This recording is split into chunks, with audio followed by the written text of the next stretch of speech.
काल रात्री अचानक झोपलेलं असताना मला दादाचा कॉल आला आणि बोलला, सिद्धी खायला जाऊया. दादा वहिनींनी प्लॅन बनवला आणि का तर भाभीचा मूड होता आणि 1 वाजता आम्ही जायचं ठरवलं खायला. जसं निघालो, माझी मम्मी आणि ह्या दोघांची क्यूट मुलगी झोपलेली होती आणि खाली वॉचमन काका पण झोपलेले होते.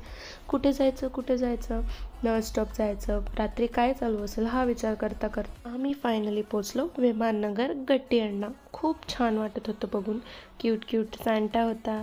एंट्रन्स पण खूप छान होतं, ॲम्बियन्स पण खूप भारी होतं, जेवण पण खूप सुंदर होतं, बघू शकता तुम्ही. आणि ह्यांचे कपल गोल्स बघा. भाभीला इच्छा झाली म्हणून दादाने रात्री 1 वाजता जायचं ठरवलं. किती भारी ना. आणि मग हा व्हिडिओ पण माझा जाताना काढलेला राहून गेला, अर्थात गायब झाला, म्हणून मी परत काढला. आणि क्यूट झाड तुम्हाला दाखवायचे म्हणलं की दाखवायचे. आलो परत तर वॉचमॅन काका झोपलेलेच होते, हे तुम्ही बघू शकता. डॅन. आणि जाऊन येऊन सगळं ओरकून आम्ही 2:30 वाजता घरी पोचलो आणि आता मी झोपणार आहे. खूप बोलले, बाय बाय, गुड नाईट.